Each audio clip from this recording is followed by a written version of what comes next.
Kamere.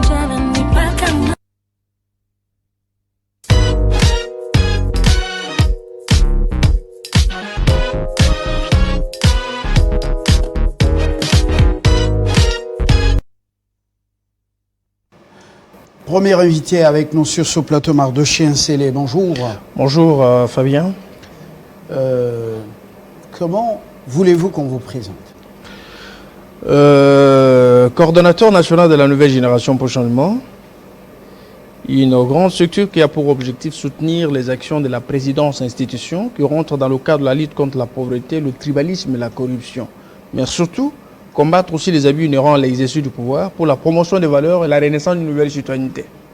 Futur parti politique? Non.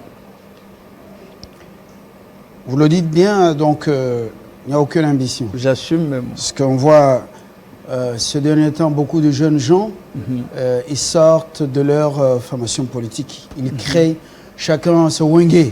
Oui, oui. Comme vous le dites, vous savez, c'est devenu... El Barumbu, El Selembao, El Bandal.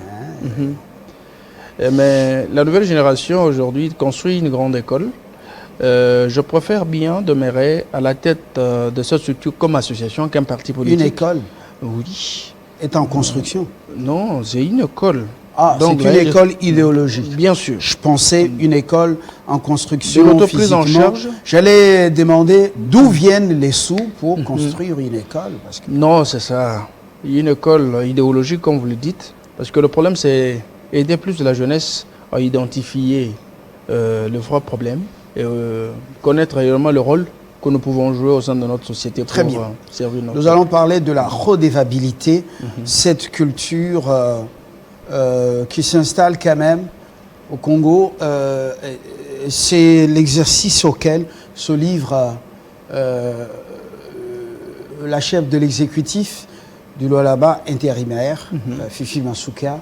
La redevabilité, elle le rend régulièrement compte, mais cette fois-ci, elle l'a fait auprès du premier citoyen du pays, après la mission de la Zambie. Concrètement, la Zambie semble avoir un dirigeant quand même très flexible, pas autant un homme qui connaît l'importance de relations diplomatiques entre pays frères, même si ça n'existe que dans la diplomatie, nation sœur. Qu'est-ce qu'elle a dit au chef de l'État? Vous savez, c'est depuis le 19 de ce mois que l'autorité provinciale Masuka Saini a été reçu en audience par son Excellence Monsieur le Président public Félix Antoine Tshisekedi. C'était pour faire une restitution sur son voyage en Zambie. Madame Masuka était partie rencontrer les autorités zambiennes, c'était à Lusaka, dans le cadre de la concrétisation de la route Kolwezi-Solwezi. C'est une grande route qui devrait rendre... Chez nous, c'est Kolwezi, là-bas, c'est Solwezi. Solwezi. Pratiquement l'Afrique. Oui, la même. Hein? Si. Alors, cette route devrait d'abord rendre Lualaba indépendante de la route Kasumbalesa. Et l'objectif, c'est pouvoir générer des recettes et mettre l'accent sur le développement de l'économie zambienne et congolaise. Vous savez que les deux pays devraient, n'est-ce pas, vice-versa, entreprendre des activités économiques à travers la province du Lualaba. Et vous savez, le chef de l'État Félix Tshisekedi avait plus besoin des manadières qui voient les choses au même niveau que lui, les personnes qui peuvent dégager la même énergie que lui-même. C'est pourquoi vous avez vu aujourd'hui, c'est une grande chance pour la province du Lualaba d'avoir une femme qui est l'incarnation des valeurs cardinales pour réellement concrétiser la vision du chef. Chose faite, vous avez vu que le travail était fait, les travaux sont en train d'être aménagés pour que cette route soit construite. Alors, le 19, c'était un grand jour où l'autorité s'est rendue à Kinshasa pour faire la restitution de cette mission en République de la Zambie. Mais ce n'est pas seulement ça, il y a eu beaucoup d'autres choses. Vous savez, aujourd'hui, il a aussi déclaré la guerre contre les érosions dans cette partie République, parce que le Lualaba a été vraiment menacé par les érosions. Alors, on ne va pas tout aborder quand même. On y va progressivement. Quelle est l'importance de la construction d'une telle route entre les deux pays? Cette route est encore en terre. J'ai vu dernièrement, il y a eu déjà une société qui est déjà sélectionnée pour la construction de cette route. Quelle est la vraie importance de cette route? La vraie importance de cette route, c'est booster l'économie de notre pays en général et du Lualaba en particulier. Et ça devrait aussi jouer un grand rôle pour notre pays et pour la Zambie. C'est pourquoi cet accord qui devait être signé pour la construction de cette autoroute était vraiment important. Et je trouve que même la population serait très contente du fait que cette route revêt une grande importance pour le développement de l'économie de notre pays. Alors, il y a déjà Kasumbalesa. La Zambie bénéficie de beaucoup d'avantages parce que beaucoup de camions qui repartent avec des minerais vers l'Afrique australe, je ne sais pas quelle destination encore, il faut que je m'informe bien. La Zambie tire grandement profit de cette route parce qu'on passe par chez elle. Qu'est-ce que nous, on va gagner en retour dans la construction ou la route sur les écologies une fois terminée? Bon, vous savez, la route d'abord doit générer des recettes. D'abord pour la province du Lualaba, parce que vous savez, la province du Lualaba, c'est une province autonome. Elle ne peut pas du tout dépendre de la route Kasumbalesa.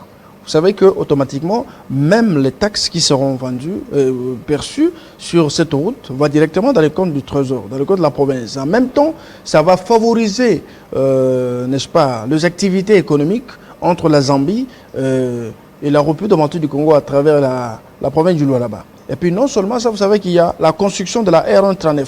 Cette route, plus la route Solwezi, ça va ouvrir de portes pour désenclaver même les provinces telles que le Kasaï central à travers la route du Lolo. C'est possible, vous voyez que ce sont des routes qui doivent vraiment aider la République à s'ouvrir au monde et permettre à ce que la population ou le Lualabé ait la possibilité de faire ses activités en dehors du pays. C'est très important, très bénéfique pour la République et pour notre peuple. Alors, mais je trouve que la Zambie sera beaucoup plus gagnante dans toutes ces infrastructures. Bon, pas du tout.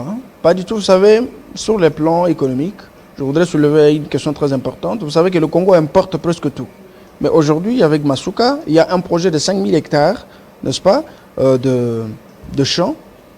Un projet très important qui peut enfin permettre le Lualaba à ne pas vraiment dépendre de la Zambie, parce que plusieurs fois il y a des produits qui viennent de la Zambie et qui servent le Grand Katanga en général. Mais aujourd'hui, avec la clairvoyance de Mme Masuka Saini, elle a voulu mettre en place un grand projet, n'est-ce pas, qui doit permettre à ce que la population consomme localement les produits du Lualaba. Donc il y a un projet de 5000 hectares qui doit faire en sorte qu'on ne soit pas du tout dépendant de l'extérieur, mais la route Kolwezi-Solwezi va permettre que le produit ou les sociétés extractives ne puissent pas souffrir, n'est-ce pas, de payer les taxes sur le là-bas, payer encore dans le Haut-Katanga pour extraire. Mais directement, ils peuvent sortir de Kolwezi directement vers la Zambie. Ils ont la possibilité de faire leurs activités en toute quiétude. Et non le Congo est un grand marché en termes de... Par exemple, pour l'écoulement des produits manufacturés, autrefois le président Museveni en parlait en TB. Le Grand Nord est le plus grand consommateur, la plus grande destination des produits manufacturés de l'Ouganda, les produits transformés, d'où l'importance de toutes ces routes en construction, initiative... accepté par le Congo. L'Ouganda est très impliqué, je ferme la parenthèse. Mais tout le monde ne jure que par le Congo. Le Tanzanien ou la Tanzanienne, le Zambien, vous avez suivi, malgré l'arrogance du vice-président kényan pour son lait avarié et autres, tout le monde ne convoite que le Congo, un plus grand marché. Est-ce que dans les lois là-bas, on est visionnaire avec tout ce que ces gens déclarent? Bien sûr, on est visionnaire. Est-ce que nous ne serons que, nous, le dépôt, c'est-à-dire les consommateurs, nous, qu'est-ce qu'on va exporter, à part les minéraux, en termes de matière, en termes de produits transformés pour les couler aussi chez les voisins? Vous savez, tout commence par d'abord la volonté. La volonté se manifeste à travers des projets qui sont mieux adaptés selon les besoins de l'air, comme se fait avec ce projet de 5000 hectares lancé par l'autorité provinciale Mme Masuka Saini. D'abord, ce projet a été lancé par l'ex-gouverneur Mouyej Manguez-Mons qui a échoué avec le projet Morikita. Mais aujourd'hui, il y a un nouveau projet de 5000 hectares. Il faut d'abord apprécier... Ils sont en quelle étape? Aujourd'hui, 5000 hectares, encore les discours? Non, pas encore les discours. Les engins sont déjà en brousse. On est en train déjà de travailler. Bientôt, les produits seront mis en terre. Pour cette saison? Oui, pour cette saison. Donc, c'est déjà un grand travail d'abord. Je suis venu, je devrais peut-être être accompagné avec les images pour prouver à la face du monde. J'espère que ça ne sera pas Bokangalozo. Bon. Non, ce ne serait pas Bokangalozo. D'abord, moi, je voudrais profiter de cette caméra pour dire merci aux femmes qui prennent conscience qu'aujourd'hui, les femmes incarnent des valeurs qui peuvent, ces qualités qui peuvent être soumises, n'est-ce pas, au service de ce pays. C'est pas une flatterie. C'est pas une flatterie. Et elle sait très bien que je ne la flatte jamais et je ne flatte pas les femmes. Mais je voudrais seulement éveiller les flammes qui sont dans les femmes, mais qui sont frustrées, quelque part un peu complexées, de sortir de leurs réserves pour prouver à la face du monde qu'ils sont capables d'aider le pays. Aujourd'hui, Masuka est sortie de sa torpeur. Elle a prouvé ses compétences, quel que soit tout ce qui s'est dit, mais elle est en train de prouver sa maturité. Soulever la province de 4,9%. La torpeur lui a été imposée par les hommes? En quelque sorte, vous savez, chaque chose a son temps. Il y a le temps où, si tu manifestes quelque chose, donc le premier pas, directement, les gens vont comprendre de quoi est-ce que tu es capable. Enlever la province de 4,9%, 51% pendant un pouvoir de restriction. Les gens disent, pourquoi elle vient à Kinshasa? Pourquoi elle vient? Elle vient parce qu'elle gère ensemble avec les institutions de Kinshasa. Le pouvoir de l'intérim, c'est un pouvoir de limite. C'est pas pour stabiliser son pouvoir? Non, pas du tout. Vous savez, monsieur rester aux affaires quand même? Non. Le problème, c'est quoi? Les gens doivent comprendre que le pouvoir repose sur 3 attributs. La légitimité sociopolitique, l'exclusivité et la légalité. Mais la légitimité de Masuka est fondée sur sa gestion. Donc, il n'a pas commencé comme gouverneur élu, mais il est gouverneur de fait. Mais pendant cette petite échéance, elle paye les dettes. Elle délivre la province de toutes ses dettes. En même temps, elle amène le niveau, la maximisation des recettes à un certain niveau. Et les gens ont compris que c'était ineffiable, on ne pouvait pas l'exprimer par la parole. Et juste avec l'artisanat minier, Masuka fait une prévision budgétaire de 1 milliard et quelque chose de dollars. Elle lutte contre la fraude minière et la fraude fiscale et les recettes sont à la hausse. Donc nous devons applaudir une femme sous cette pression des campagnes de diabolisation, mais qui parvient à faire valoir la vision chef d'État Félix Tshisekedi. C'est très important. Et un jour, j'étais surpris de voir la population elle-même sortir pour aller chez elle 6 heures moins, la demander de faire le pied jusqu'à son bureau. J'ai compris que c'est déjà le début de sa légitimité, c'est déjà quelque chose et la population est déjà contente de ce qu'elle fait. Alors, au-delà des grands ouvrages, l'impact du cobalt et d'autres minéraux dans l'assiette du Congolais là-bas, ça exige du temps, ou ça tarde à venir. Le sol des minéraux, comme au Kasaï, comme dans le Haut-Katanga, et surtout dans le Lualaba, ce sol est un sol à problème. Et les ravins, c'est un phénomène. Oui. On en vient là. À part ce qu'on voit à la télévision, est-ce qu'il y a vraiment un vrai travail de lutte contre les érosions? Est-ce qu'on risque de creuser, de terminer les minéraux et après, Lualaba, ravin? Bon, vous savez, le problème de ravin que nous avons au Lualaba, ce n'est pas du tout un problème de sociétés, peut-être qui exploitent mal le minerai, qui exposent, par exemple, nos infrastructures routières non plus. Il faut aussi vous rendre compte que les constructions de routes, à l'époque des prédécesseurs de Masuka, il y avait aussi un travail qui n'était pas du tout bien fait. On n'a pas, quelque part, respecté le principe de l'urbanisme. En même temps, il y a eu aussi un problème de constructions anarchiques qui a fait en sorte que de l'eau, soit les forces majeures, ne puissent, n'est-ce pas, nous amener ces catastrophes. Les constructions de la GECAMID, surtout les quartiers résidentiels, les anciens quartiers, n'allez pas me dire que ça a été mal construit. Ça a été bien pensé par les Belges. Aujourd'hui, avec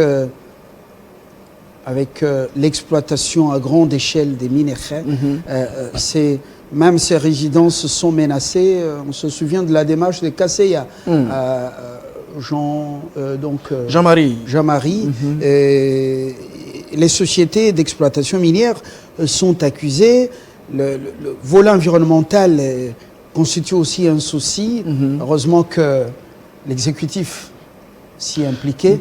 Est-ce qu'il y a un leadership responsable sur tous ces points-là? Très important. Vous savez, la fois passée, c'était au centre de beaucoup de discussions. Madame Masuka Saini avait récemment lancé des activités sur la sensibilisation des sociétés minières, sur la protection de l'environnement. C'est un travail, d'abord, elle se bat pour ça, mais en dehors de ça, la lutte contre les érosions, soit la lutte anti-érosive, avait déjà commencé. Il y avait déjà quelques érosions, que ce soit sur place dans la ville ou le chef-lieu de la province, même à l'intérieur. Et je voudrais aussi signaler quelque chose qui était clairvoyante, parce que avant même que le chef de l'État, Félix Tshisekedi, lance le projet 145 territoires, Masuka par télépathie, elle avait déjà fait de l'anticipation. Parce qu'avec le projet de la panthère solaire, c'était déjà dans le 5 territoires. La construction de routes à dessert agricole, c'était la même chose. Même le projet sur la construction des hôpitaux au niveau des territoires, c'était déjà fait. Et puis sur le plan des infrastructures, je sais que le Lualaba a la chance d'avoir déjà une usine de fabrication du bitume sur place. Beaucoup des avenues sont en train d'être asphaltées et je pense que le projet est en train de s'élargir dans les différents secteurs. Mais si, en ce qui concerne l'environnement, je pense que c'est un processus. Nous sommes en train de partir petit à petit. Et vous savez, il n'y a qu'une année seulement et quelques mois que Masuka est à la tête de la province. Il y a beaucoup de défis à relever et ce qui est important, c'est que le courage, la détermination et cet engagement qui la caractérise représente un socle de beaucoup d'espoir dans nos chefs pour qu'on l'accompagne dans ce qu'elle est en train de faire. L'objectif, c'est que la vision, chef d'État Félix Tshisekedi, c'est une vision noble qui prend en charge beaucoup de desiderata et surtout dans cette partie de la République.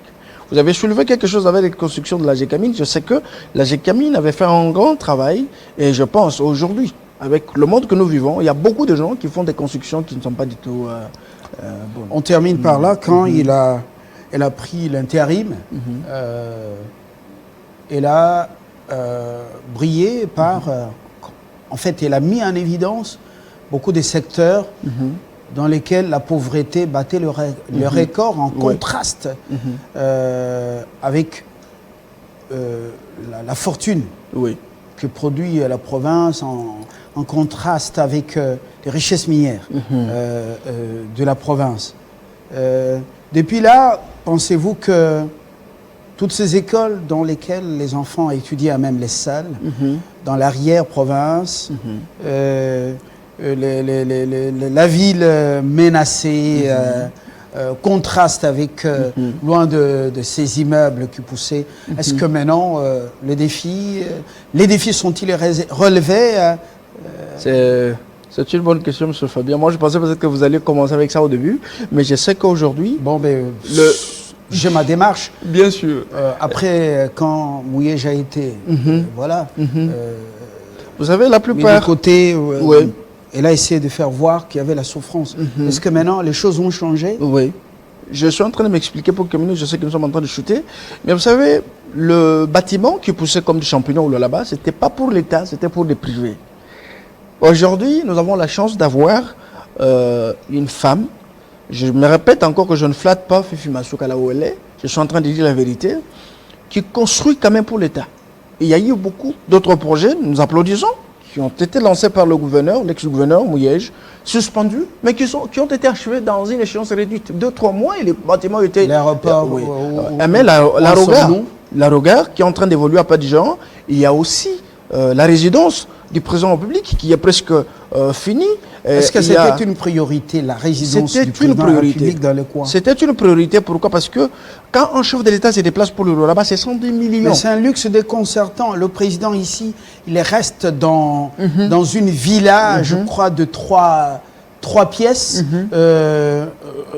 C'est...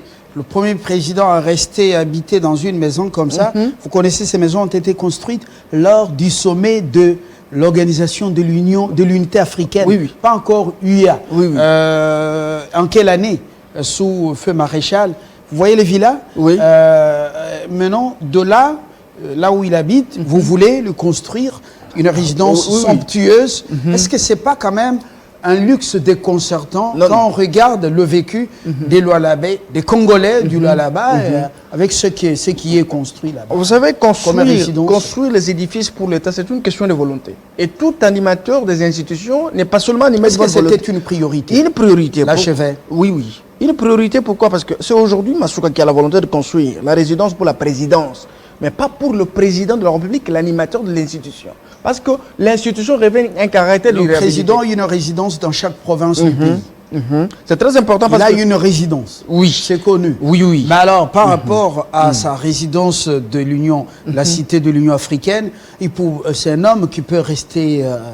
Non, même bien dans sûr, une petite maison. je suis d'accord avec vous. Vous savez que la province du Lualaba, c'est la province la plus riche et la province pilote. Nous voudrions que cette province soit dotée des infrastructures dignes de ses richesses. Merci. Et comme vous avez dit, il y a des contraintes maintenant avec le bâtiment que nous sommes en train de vivre. Alors, Mardochine Sélé, si je vous garde ici, là, on ne prendra pas Christian, je vous dis merci. Merci beaucoup, M. Fabien. Voilà. On se croise rarement parce que je sais que vous êtes un homme extraordinaire. En tout cas. Très bonne journée. Merci beaucoup, M. Fabien. Dans quelques instants, Christian nous dit quel impact des décisions américaines contre le Belge raffineur de l'or avec les sociétés impliquées dans le financement du terrorisme et des massacres des Congolais dans l'Est. Qu'est-ce qui va changer? Pourquoi cette décision intervient maintenant alors que ce monsieur est dans la raffinerie de l'or, il commerçait illicitement. Pourquoi on se réveille maintenant? Parce que Poutine montre les biceps tout à l'heure. En tant que ministre de l'Intérieur, de constater que les députés provinciaux de la République démocratique du Congo n'arrivent pas à comprendre la chose politique qui est en train de se passer dans ce pays. Il y en a qui sont instrumentalisés par leurs collègues.